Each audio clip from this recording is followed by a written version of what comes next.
Muzaffarpur railway station Bihar का दूसरा महत्वपूर्ण रेलवे स्टेशन है पटना के बाद।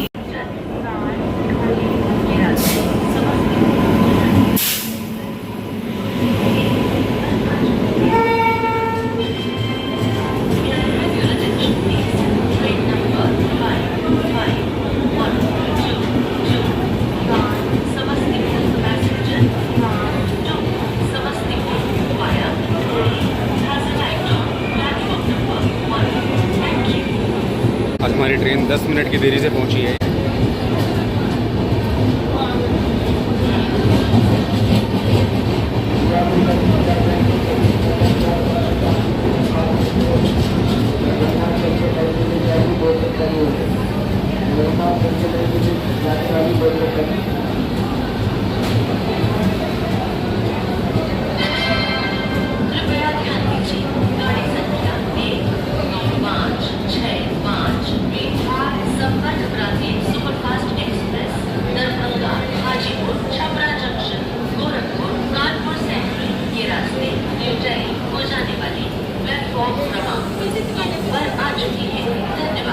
हमारी ट्रेन आ गई है। Amrit Bharat railway station scheme के तहत इस स्टेशन को रीडेवलप किया जा रहा है, जो कि 2025 में रीडेवलप होने की संभावना है। डेट तो दे रखी है, बाकी देखिए। इसके बाद ये स्टेशन बहुत ही शानदार लगने वाला है। जी हाँ, 10:25 पर ये दरभंगा से मुजफ्फरपुर पहुँचती है। 10 मिनट इसका होल्ड टाइम है, यानी कि 10:35 पर हम यहाँ से निकलेंगे। हमारी जर्नी होने वाली है स्लीपर क्लास में S633। यूजुअली 10:25 पर मुजफ्फरपुर के प्लेटफॉर्म नंबर 2 पे पहुंचती है ये, और 10 मिनट पर होता है, 10 मिनट पर निकल जाती है। लेकिन आज कुछ 20 मिनट की देरी से, जैसे कुछ टेक्निकल रीज़न रहा होगा, 20 मिनट की देरी से मुजफ्फरपुर पहुंची है। ये रही अपनी ट्रेन। समर वेकेशन स्टार्ट हो चुकी है, बच्चों को नाना नानी दादा दादी के यहाँ जाना है, समझ सकते हैं। तो दिल्ली से आने वाली गाड़ियों में आप रश काफ़ी ज़्यादा देखेंगे कंपैरेटिवली यहाँ से जाने के लिए। अभी तक तो रश नहीं दिखाई पड़ा, बाकी देखिए अपकमिंग जो भी स्टेशन होंगे। ये ट्रेन दरभंगा से स्टार्ट हो करके मुजफ्फरपुर होते हुए ऐशबाग के रास्ते दिल्ली रेलवे स्टेशन तक पहुँची। कुल दूरी 1050 किलोमीटर की है, 18.5 घंटे में पूरी करती है। अगर मैं मुजफ्फरपुर से दिल्ली की बात करूँ, अगर दरभंगा की बात करें तो लगभग 1150 किलोमीटर की दूरी 20 घंटे 45 मिनट में कवर कर पाएगा, क्योंकि नॉर्मल एक्सप्रेस ट्रेनों से बढ़िया है, बेहतर है। क्योंकि संपर्क क्रांति सीरीज़ है, तो ये नॉर्मल जो एक्सप्रेस ट्रेन है उससे इसकी स्पीड और टाइमिंग हमेशा बेहतर ही रहती है।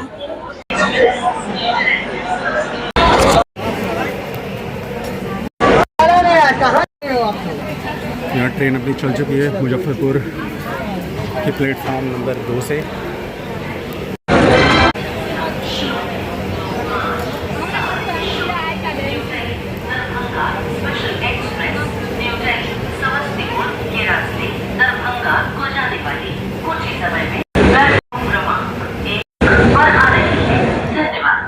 चले हम लोग मुजफ्फरपुर से दिल्ली की तरफ।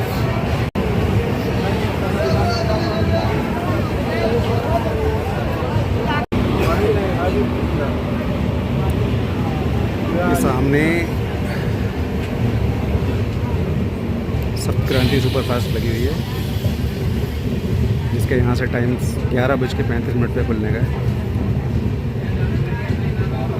ये भी दिल्ली के लिए one of the best trains में आती है। इसका रूट थोड़ा अलग है, ये मोतिहारी होके निकलती है।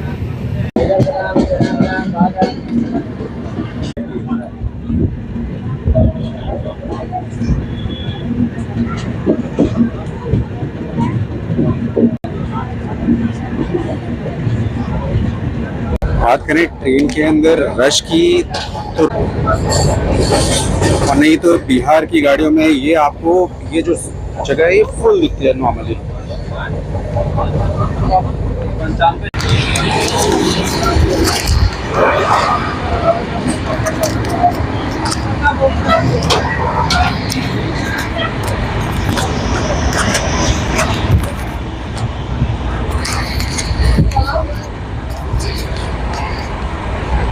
कोच कंडीशन तो काफ़ी ठीक है।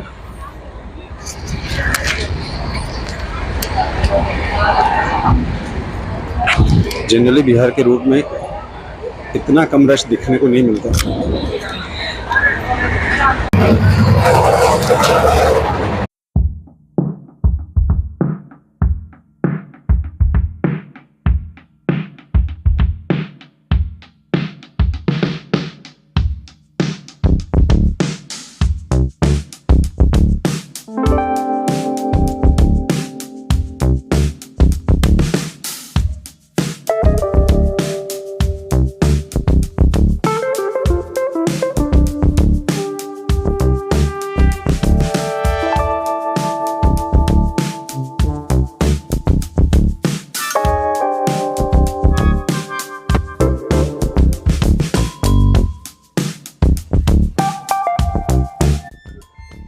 अगर बात करें गाड़ी की एक्सीलरेशन की, तो जबरदस्त है, जैसा कि नॉर्मल संगत में आपने देखा ही होगा। बात करें बिहार संसद क्रांति की मुजफ्फरपुर से चलकर ये पहला हवाई हाजीपुर होने वाला है। गंगा से 105 किलोमीटर की है, तो हाजीपुर 1.5 घंटे में कवर जो कि अपने आप में अलग स्पेशल बात है, क्योंकि इस रोड की बात और की गई है ज्यादा लेती हूँ मैं इतनी ही दूरी को ज्यादा समय में। अगर मैं कहूँ वैशाली की, तो वैशाली भी 1 घंटा ज्यादा लेती है, 1 घंटा ज्यादा। आमतौर पर जो बिहार की ट्रेन में जो भीड़ देखने को मिलती है, जो रश देखने को मिलता है, वो इस समय नहीं है। तो कोच की कुछ ये कंडीशन है। देखा जाए तो काफ़ी खाली सीट टू सीट लोग हैं, जो वगैरह को लेके वगैरह हैं, वो थोड़ा अगर वो ट्रैवल करते हैं एक स्टेशन 2 स्टेशन, तो वो आपको सीट टू सीट लोग हैं। बहुत ज़्यादा रश नहीं है ट्रेन अभी तक। तो बाकी देखते हैं, लेकिन यहाँ पे छपड़ा से रश होना शुरू हो।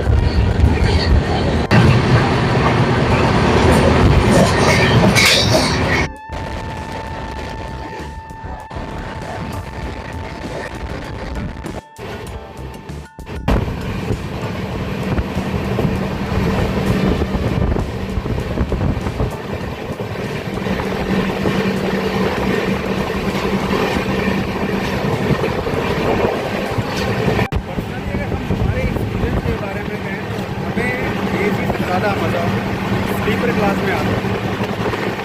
क्लास में ट्रैवल करने का एक अलग ही मज़ा है।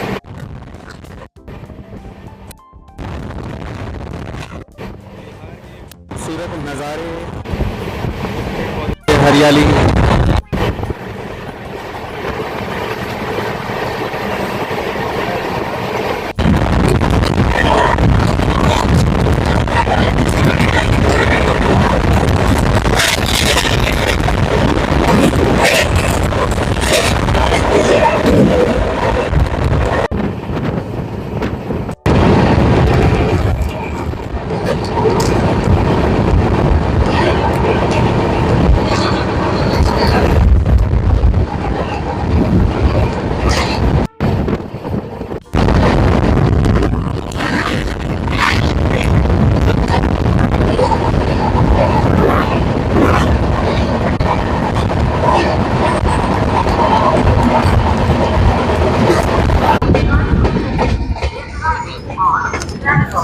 हम लोग हाजीपुर पहुंच गए।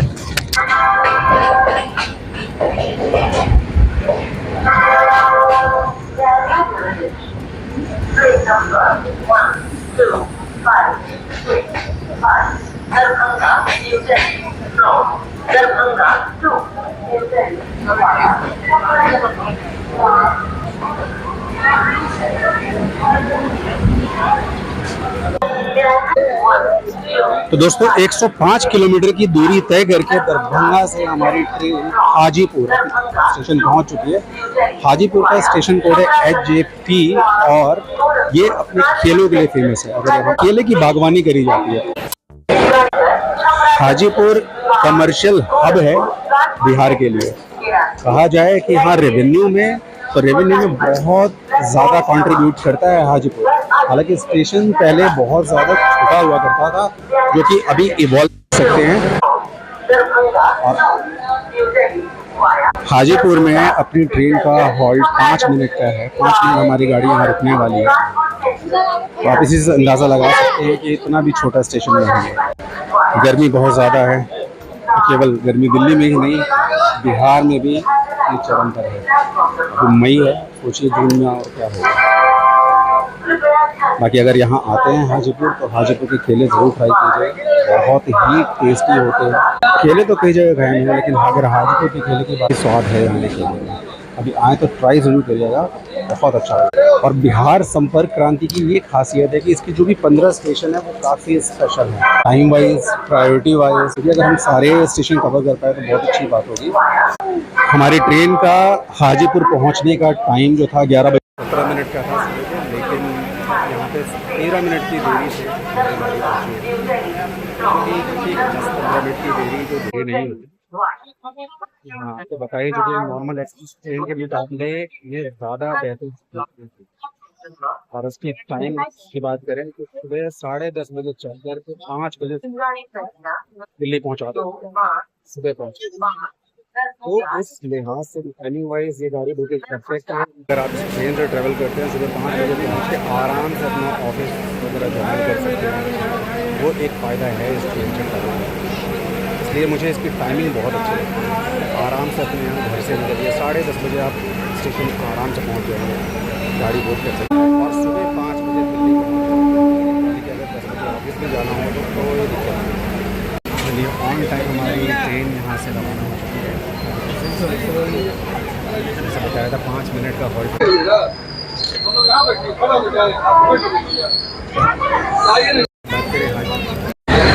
थोड़ा अगर बात करें हाजीपुर की, तो सारी सुविधाओं से लैस है ये स्टेशन। अभी आपको हर प्रकार की सुविधाएं, अगर कनेक्टिविटी कहें तो हाँ जी, ट्रांसपोर्टेशन की कनेक्टिविटी आपको पूरी मिलती है। हाँ, अभी ओला ऊबर तो आप यहाँ एक्सपेक्ट नहीं करेंगे, लेकिन बाहर जो टेम्पू वगैरह है, जो टैक्सी, सारी सर्विस आपको मिलती है। तो अगर आप कहें कि हाजीपुर से कनेक्टिविटी है, मुजफ्फरपुर, चाहे पटना, आप किसी भी दिशा में जाना चाहें वहाँ जा सकते हैं। ये एक बहुत बड़ा रेवेन्यू का सोर्स है, मतलब आप कह सकते हैं इसको कि हब है हाजीपुर, और अपने बनाना के लिए बहुत से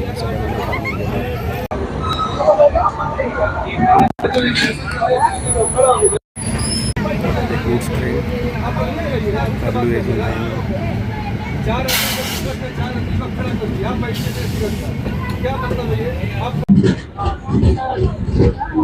हमारी ट्रेन का डिपार्चर सोनपुर से हो चुका है। सोनपुर 111 किलोमीटर की दूरी तय करके हमारी ट्रेन सोनपुर पहुंची, और यहाँ से हमारा डिपार्चर हो चुका है। 2 मिनट का हॉल्ट होता है सोनपुर में। सोनपुर अपने सोन नदी के किनारे बसे होने के कारण इसका नाम सोनपुर पड़ा, और ये गंडकी नदी के किनारे बसा हुआ शहर है। सोनपुर का स्टेशन कोड है SEE, और सोनपुर अपने सोनपुर मेला के लिए बहुत ज़्यादा फेमस है। यहाँ पे कैटल फेयर लगता है, पशुओं का मेला होता है, तो वो काफ़ी बड़ा मेला होता है जो नदी के किनारे ही लगता है। ये अपनी ट्रेन का टाइम 2 मिनट का था यहाँ पे रुकने।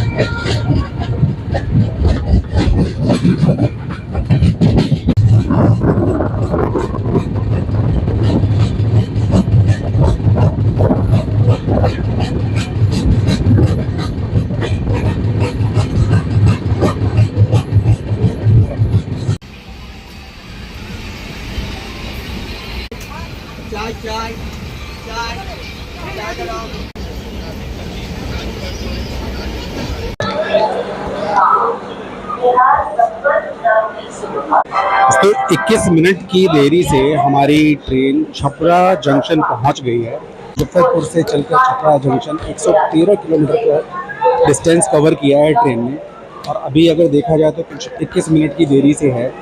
12:50 पर यहाँ पहुँचने का टाइम था, दोपहर के 12:50 पे, कि हमारी ट्रेन 1:11 पे पहुँची है छपरा। यहाँ का स्टेशन कोड है CPR। छपरा जो है वो घाघरा नदी और गंगा नदी के जहाँ मर्ज होती है, वहाँ बसा हुआ है। अगर बात करी जाए कि किस चीज़ के लिए फेमस है, तो यहाँ की मिठाइयाँ बहुत फेमस है। अगर आप चक्का की बात करें तो मिठाइयाँ, स्पेशली तिरकिया बहुत फेमस है। एक और चीज़ के लिए फेमस होने वाला है, अगर देखा जाए तो डबल डेकर फ्लाईओवर बन रहा है जो अंडर कंस्ट्रक्शन है। अभी तक अगर देखा जाए तो केवल मुंबई में एक है, और अगर सबसे लार्जेस्ट की बात करें तो वो छपरा में होने वाला है, जो अभी अंडर कंस्ट्रक्शन है, कुछ दिनों में तैयार भी हो जाएगा। डबल डेकर फ्लाई छपरा में अपनी ट्रेन का हॉल्ट 5 मिनट का होता है, तो ये काफ़ी बड़ा है। और मोस्टली अगर कहा जाए कि यहाँ दरभंगा के बाद अगर क्राउड चलता है तो वो छपरा में ही चलता है। और हमारी ट्रेन किस तरीके से खाली आई थी बिल्कुल, और अभी रश थोड़ा बढ़ता हुआ।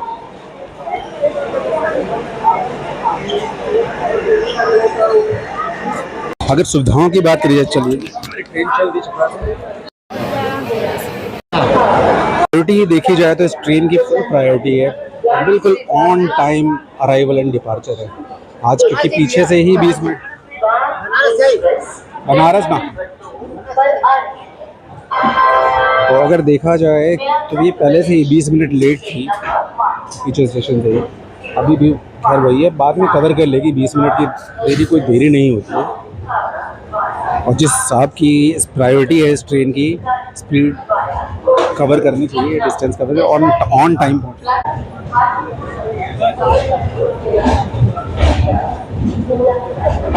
आने का मौका लगे तो ज़रूर आइएगा। यहाँ पे एक शक्तिपीठ भी है, तो उस मंदिर के लिए भी फेमस है छपरा।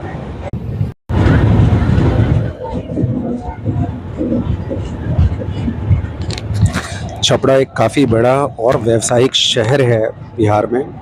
और अगर बात करें कनेक्टिविटी की, तो हाँ जी, ये सिवान और मुजफ्फरपुर के बीच में कनेक्ट करता है।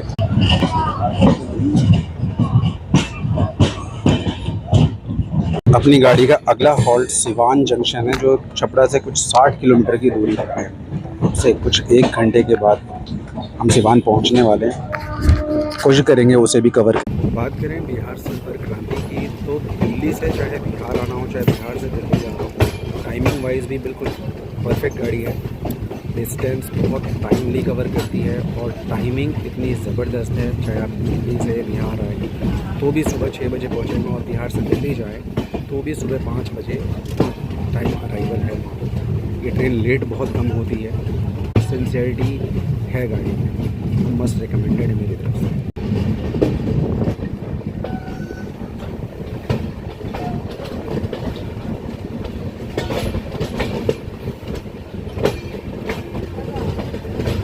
बात की जाए गाड़ी की साफ़ सफाई की, तो क्लीन तो है गाड़ी और अच्छे से मेंटेन करा हुआ है। अगर कोच की मेंटेनेंस को भी देखें तो हाँ, कोच भी ठीक है। कोच के अंदर साफ़ सफाई है, केवल एसी में ही नहीं, स्लीपर क्लास में भी सफाई मेंटेन है। कुछ जिम्मेदारी तो हम पैसेंजर्स के ऊपर भी है।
293 किलोमीटर की दूरी तय करके हमारी ट्रेन पहुंची है गोरखपुर, उत्तर प्रदेश के गोरखपुर। गोरखपुर रेलवे स्टेशन पे अगर बात करें प्लेटफॉर्म की, तो प्लेटफॉर्म की संख्या 10 है। लोकल ट्रैक जो है वो 28 है। बात करें यहाँ के स्टेशन कोड की तो वो है GRP। सेकेंड लॉन्गेस्ट प्लेटफॉर्म यहीं पर गोरखपुर स्टेशन इसलिए भी महत्वपूर्ण हो जाता है क्योंकि यहाँ से मेन लाइन के लिए निकलती है।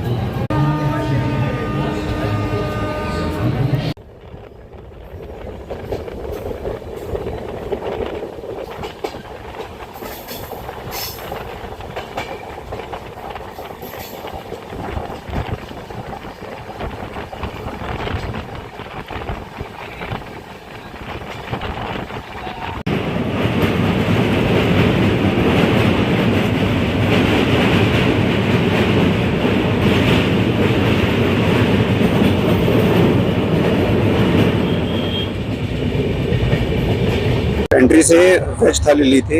चलिए इसका रिव्यू करते हैं कि आखिर ये वैल्यू टू मनी है और ओवर चार्जिंग करी जा रही है कि नहीं करी जा रही है ट्रेन में। तो जी ये वेज थाली कुछ ऐसी दी गई है जिसके लिए चार्ज किया गया 120 रुपये, जिसमें ये कहते हैं कि ये चावल, सब्जी, दाल और रोटी तो 80 रुपये की थाली में है, और क्योंकि इन्होंने ये भुजिया ऐड किया है इसके लिए ये 120 की थाली हो जाती है। अब कितना वर्थ है कितना नहीं, मैंने बिल तो मंगाया है, बाकी देखो बिल क्या प्रोवाइड करते हैं। वैसे ये देख के आप बताइए कि लगता है कि हाँ 120 रुपये वर्थ है। बाकी इसे ट्राई करके बताते हैं। तो ये रोटी नहीं पराठा तो दिया है इन्होंने, देखते हैं जी टेस्ट वाइज कैसा है। दाल बिल्कुल ठंडी है।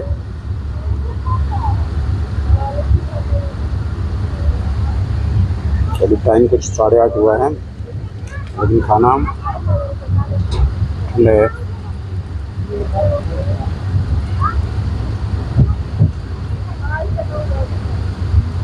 दाल ओके सब्जी का टेस्ट ठीक है। तो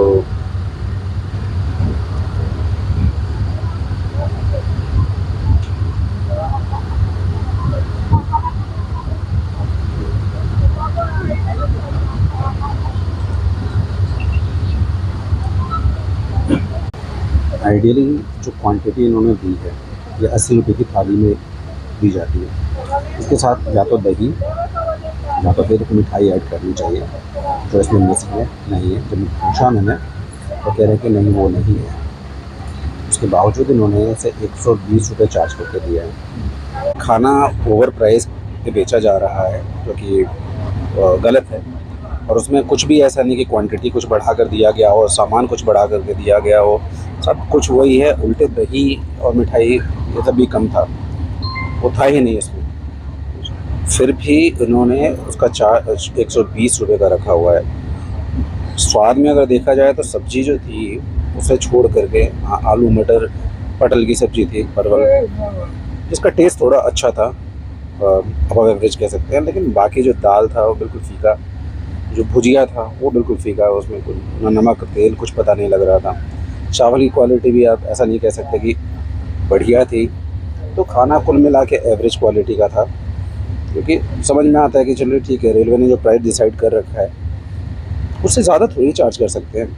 बताइए, एक तो आइटम भी कम दे रहे हैं और ऊपर से सामान पर प्राइस भी ज़्यादा चार्ज कर रहे हैं, और उसके लिए भी अगर बिल मांगेंगे तो आप गलत हैं। आप बिल क्यों मांग रहे हैं? कह रहे हैं कि बिल हमारे पास है तो वो हम 80 रुपये का ही बिल ला के देंगे और पैसा 120 रुपये चार्ज करेंगे। बताइए कहाँ तक जायज़ है ये? तो देखते हैं अगर ये क्या रिजोल्यूशन निकालते हैं, 80 रुपये चार्ज करते हैं या 120 करते हैं। अगर ये ओवर चार्ज करते हैं तो हम कंप्लेन करेंगे, वो कंप्लेन वापस नहीं होगी। उसके बाद ये पूरी बोगी में जितनी भी प्लेटें बेची है या तो सबका रिफ़ंड करेंगे या तो कंप्लेन रहेगी। अब देखते हैं ये करते क्या है। मैनेजर को बोला तो है, अब क्या फ़ीडबैक रहता है वहाँ से, क्या मैनेजर कहता है बताएंगे आप। मेरी राय में खाना घर से लेके चलें वही बेहतर है। पेंट्री का फूड मैं रेकमेंड नहीं करूँगा, खाने लायक तो नहीं था। अब मजबूरी में आज खाना नहीं लेके आए इसलिए खाना पड़ा। नहीं तो मैं कोशिश करता हूँ कि घर से ही खाना लेके आऊँ। ट्रेन का खाना मैं अवॉइड ही करता हूँ। आज करना पड़ा मजबूरी में, लेकिन क्वालिटी अच्छा नहीं लगा। नॉर्मली इस गाड़ी में ऐसा होता नहीं है, लेकिन हाँ अभी शायद क्वालिटी पे कॉम्प्रोमाइज़ कर रहे हैं और पैसा भी जनता से चार्ज किया जा रहा है, लूटा जा रहा है। सबसे बड़ी बात देखिए, गर्मी का मौसम है, हद से ज़्यादा गर्मी हो रही है। हाँ चलिए एसी का नहीं कह सकते हैं, लेकिन स्लीपर में हद से ज़्यादा गर्मी फील हो रही है। अभी बहुत गर्मी लग रहा है और इनके पास पानी ही नहीं है, ठंडा पानी। कह रहे हैं कि बर्फ़ ही नहीं लगा है, बर्फ़ चढ़ा ही नहीं है। गोरखपुर से बताइए, गोरखपुर से यहाँ अभी बादशाहपुर आने वाले हैं और अभी तक ठंडा पानी नहीं है इनके पास, है ना, अवेलेबल नहीं है बर्फ़। हमने कहा मैनेजर को बोलो, तो कह रहे हैं कि मैनेजर को सब पता है, लेकिन फिर भी अवेलेबिलिटी नहीं है ठंडे पानी की। चलिए देखते हैं अभी फूड के बारे में मैनेजर का क्या राय बनता है, क्या बोलते हैं। उन्हें बोला जाएगा, ऐसे पानी के लिए बोले तो हैं, अब क्या अरेंजमेंट होती है देखते हैं। ठीक है। हाँ हाँ ठीक है जी, वो कर देते हैं। आप चीनी में डालिएगा, बिना चीनी के देंगे। अजी देखा आपने किस तरीके की धांधलेबाजी की जाती है पेट्रोल स्टाफ द्वारा, तो प्लीज़ आप सतर्क रहिए। अगर खाना खाते हैं तो इस बात का ध्यान रखिए कि वेज स्टैंडर्ड मील कितने का आता है। खाना जो भी खा रहे हैं, जो वेज स्टैंडर्ड मील है वो 80 रुपये का, जो अंडा है वो 90 का, और चिकन वाला जो नॉन वेज थाली है स्टैंडर्ड मील वो 100 रुपये का आता है, जिसको नॉर्मली लगभग सभी ट्रेनों में ओवर प्राइस करके बेचा जाता है। अगर आपको पता होगा और आप उनसे पूछेंगे तो ज़रूर आपको स्टैंडर्ड रेट पर ही खाना अवेल करवाएंगे, जैसा भी इन्होंने करवाया। इनको पता नहीं था तो इन्होंने सोचा कि चलो ठीक है 120 रुपये मांग लेते हैं। तो अब जब कंप्लेन हुई बात हुई तो उनको समझ में आ गया। हालांकि अभी हमने ऑफिशियली तो कंप्लेन नहीं करी है, मैनेजर आए थे, मैनेजर को ही हमने बुलावा भेजा था, तो मैनेजर को समझ में आ गया, उन्होंने 80 रुपये का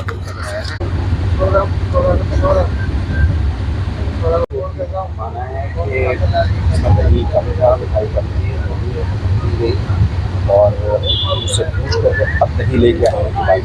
आप अपने लिए बहुत ही जिम्मेदार हैं कि आपके साथ सही हो रहा है कि गलत हो रहा है।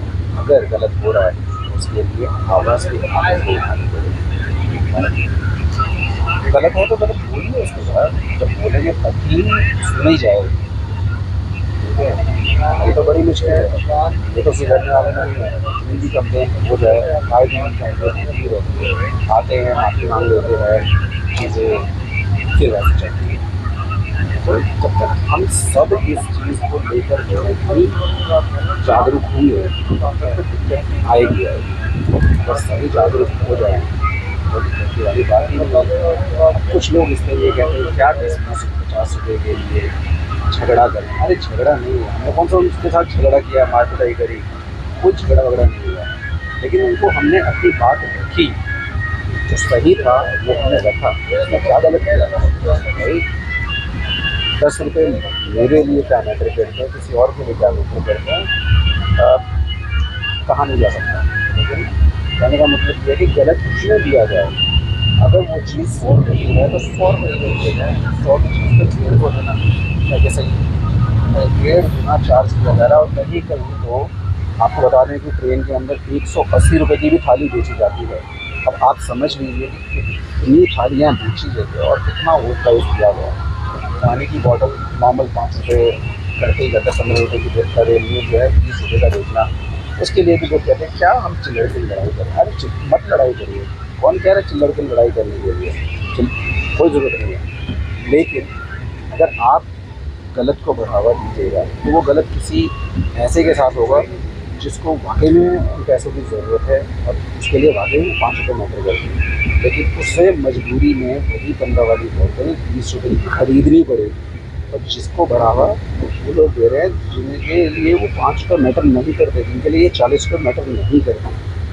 तो अगर आपको अपने लिए कम से कम लोगों के लिए सोचिए और प्लीज़ अपने हक को समझिए और बिल की मांग कीजिए, उससे सही पैसे चार्ज करने के लिए होंगे। देखिए, कंप्लेन करने के बाद ये अलग से इन्होंने मुझे दही ला के दी है, और नॉर्मल ये पैकेट में किसी को भी दही नहीं दे रहे, हालांकि ये भी ओपन दही दी है। हिसाब से इनको आनंदा वगैरह का कोई पैकेट देना चाहिए। आप समझ सकते हैं किस तरीके से फूड स्कैम हो रहा है, और इस फूड स्कैम के कहीं ना कहीं हम सब जिम्मेदार हैं। तो प्लीज़ ध्यान रखिए, अगर आप सब सतर्क हो जाएंगे तो फिर चांस ही नहीं है कि ये कुछ ऐसा स्कैम कर पाएंगे। जितने भी लोग इस वीडियो को देख रहे हैं, अगर उनसे 1% लोग भी अगर सतर्क हो जाते तो मुझे ऐसा लगता है कि मेरे वीडियो बनाने का पर्पस पूरा हुआ। सतर्कता ज़रूरी है। अभी तक कह रहे थे कि ठंडा पानी अवेलेबल ही नहीं है, पेंट्री कार में अवेलेबल नहीं है, बर्फ़ी अवेलेबल नहीं है। अभी जब मैंने कहा तो कहते हैं कि ठीक है, हम लेके आ रहे हैं। अब इसी से समझ जाइए कि चीज़ें किस हद तक की जा रही हैं। इतनी गर्मी में लोगों को ठंडा पानी नहीं दिया जा रहा है, स्टेशन आने की वेट हो रही है, तो स्टेशन जब आ रहा है वहाँ ठंडा पानी ख़रीदने को मजबूर है। तो फिर बताइए कि पेंट्री कार अटैच करने का क्या फ़ायदा हुआ। अब पेंट्री में जब गए और बोला तो कह रहे हैं कि हमारे पास बर्फ़ ही नहीं है, बर्फ़ चढ़ाई नहीं गई है आज, तो हम क्या करें। मतलब वो ऐसे कह रहे हैं कि मजबूर है। लेकिन एक बात बताइए, जब ये पेंट्री कार लगाई गई है तो ये इनकी ज़िम्मेदारी है कि बर्फ़ चढ़े, पानी ठंडा हो। अब उसी में जो कोक वगैरह ये बेच रहे हैं, जो माज़ा बेच रहे हैं, वो कैसे ठंडी हो रही है, पानी ठंडा नहीं बेच रहे, तो ये तो सही नहीं है ना, और इनको सुधरना पड़ेगा। बताइए, बर्फ़ का भी स्कैम करेंगे इतनी गर्मी में, लोगों को ठंडा पानी नहीं देंगे। अरे खाना वगैरह लोग इतना ना खाएं, लेकिन पानी तो बहुत ज़्यादा ज़रूरी है। चलो, आप 15 की जगह 20 भी ले रहे हो, पानी ठंडा नहीं दे रहे हो, ठंडा पानी नहीं मुहैया कराया जा रहा। बताइए, इतने पे कहते हैं कि ठंडा पानी अवेलेबल ही नहीं है, बर्फ़ अवेलेबल ही नहीं है, कैसे चलेगा काम।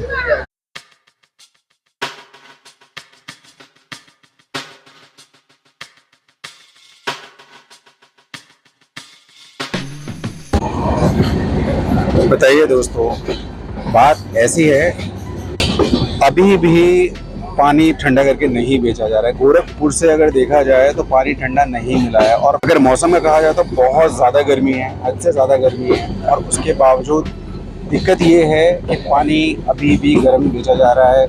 ओवर प्राइसिंग करी जा रही है, फूड ओवर प्राइसिंग करी जा रही है, और कंप्लेन होने के बावजूद, रेगुलर कंप्लेन होती है इनकी, और उसके बावजूद हमेशा ये बोलते हैं कि अब नहीं करेंगे, अब कोई दिक्कत नहीं होगी, और फिर जस्ट उसके बाद ही ये दोबारा वैसे ही हरकत करती है, और ये इनका रोज़ाना का है। तो अब देखिए, कहा तो है मैनेजर को, अब वो कितनी देर में ठंडा पानी अवेलेबल करवाते हैं देखते हैं। और वो केवल मुझे नहीं, मैं देखता हूँ कि हाँ, कोच में लगभग सबको मिलना चाहिए। मयूर जग लेके आजकल कितने लोग चलते हैं, मैंने तो नहीं देखा। स्लीपर में ट्रैवल कर रहा हूँ, और ट्रैवल करते हुए लगभग 12 घंटे हो चुके हैं। वाटर कूलर वाले हैं वो 2-3, बस इससे ज़्यादा मैंने नहीं देखे। सब के सब पानी खरीद रहे हैं, चाहे अब यहाँ नहीं मिल रहा तो स्टेशन पे खरीद रहे हैं। अब सोचिए कि स्टेशन कम से कम 1 घंटा 2 घंटा और कई बार तो 4 घंटे बाद है, तो तब तक क्या आदमी पानी ना पिए, और पानी मिले तो वो भी गर्म, ये तो गलत है ना। चलिए ठीक है, समझ में आता है कि हाँ जी बर्फ़ लग रही है, और पता नहीं कौन कौन से रीज़न देते हैं कि भाई हम 15 की जगह 20 का क्यों बेच रहे हैं। लेकिन अब बताओ ना कि 15 की जगह 20 का क्यों बेच रहे हो, गर्म पानी भी 15 की जगह 20 का बेचोगे आप, बताइए। अगर जब ये पूछा गया तो उनसे कोई जवाब नहीं दिया जा रहा, वो कह रहे कि मैनेजर ने ही नहीं चढ़ाया, गाड़ी चल गई। अब बताइए क्या, अब ये रीज़न दे रहे हैं कि गाड़ी चल गई। अरे 10 मिनट का टाइम था, 10 मिनट गाड़ी रुकी थी वहाँ पर, और वहाँ से काफ़ी होता है यार, 2 मिनट के अंदर पानी चढ़ जाता है, 10 मिनट तो बहुत था। कहते हैं कि पानी नहीं चढ़ा, बर्फ़ नहीं चढ़ा, अवेलेबिलिटी नहीं है। 567 किलोमीटर की दूरी तय करके हमारी ट्रेन पहुंची है ऐशबाग, लखनऊ के ऐशबाग रेलवे स्टेशन, जो कि उत्तर प्रदेश का जो मेजर रेलवे स्टेशन में। बात करें संपर्क क्रांति की तो लखनऊ के 2 स्टेशन कवर करती है, एक तो ये ऐशबाग, दूसरा आप कमेंट में बताइएगा। ऐशबाग का स्टेशन कोड है ASH, और प्लेटफॉर्म की संख्या की बात करें तो यहाँ पे कुल 6 प्लेटफॉर्म हैं। जी हाँ, हम हैं नवाबों की शहर लखनऊ में। अगर बात करें यहाँ के हॉल्ट की तो जी हाँ, 10 मिनट का हॉल्ट दे रखा है हमारी ट्रेन का ऐशबाग में, 10 मिनट में यहाँ से चलेगी। यही पानी का पाइप बोल लेते हैं।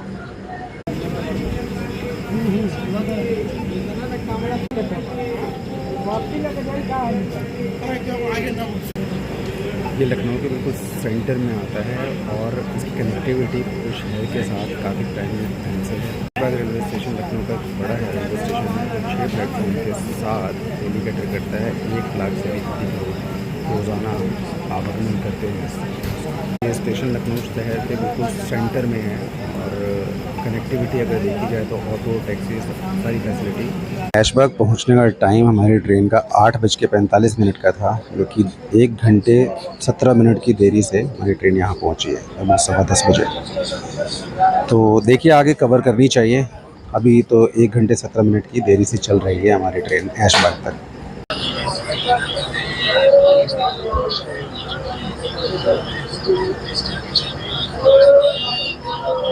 लखनऊ के ऐशबाग से हमारी ट्रेन डिपार्ट हो चुकी है। रात के बजे हैं 10 और 11 साढ़े 11 बजे तक कानपुर सेंट्रल रेलवे स्टेशन पहुंचेंगे। तो हो सकता है कि रात ज़्यादा होने की वजह से मैं आपको दिखा ना पाऊँ। और कानपुर सेंट्रल के बाद सीधा हमारी ट्रेन दिल्ली पहुंचने वाली है सुबह 5 बजे। सुबह के 5:30 बजे मैं दिल्ली पहुंच चुके हैं। और ट्रेन की बात की जाए तो 15 मिनट की देरी से दिल्ली पहुंची है, लेकिन ठीक है, मैंने भी आधे घंटे लेट थी। तो उस हिसाब से गाड़ी देखी तो गाड़ी पंक्चुअल है, मस्त रिकमेंडेड है। थोड़ा सा प्राइस ओवर चार्जिंग है गाड़ी में, तो उसका थोड़ा ख्याल आप लोगों को रखना पड़ेगा। बाकी स्पीड वाइज गाड़ी को फुल प्रायोरिटी है। ट्रेन की फेयर कॉम्पोजिशन की बात करें तो स्लीपर का किराया 540 रुपये है। थर्ड एसी में अगर जाते हैं तो 1420 रुपये और थर्ड एसी इकोनॉमी 1320 रुपये। अगर आप सेकंड एसी में जाते हैं तो 2020 रुपये और फर्स्ट एसी का किराया उसका 3410 रुपये, 3410 रुपये का है। दिल्ली पे 2 तरफ से एग्जिट है, एक तो पहाड़गंज साइड से और दूसरी अजमेरी गेट साइड। तो आपको वैसे कनेक्टिविटी तो शहर की आपको दोनों तरफ ही मिल जाएगी, चाहे टैक्सी ऑटो वगैरह कुछ भी। लेकिन अगर आप मेट्रो बोर्ड करना चाहते हैं, मेट्रो से जाना चाहते हैं, तो आपको अजमेरी गेट साइड उतरना चाहिए। इस सब तो यही करते हैं। कभी मिलते हैं आपसे एक नई जर्नी में, तब तक इस तरह की मुश्किल आप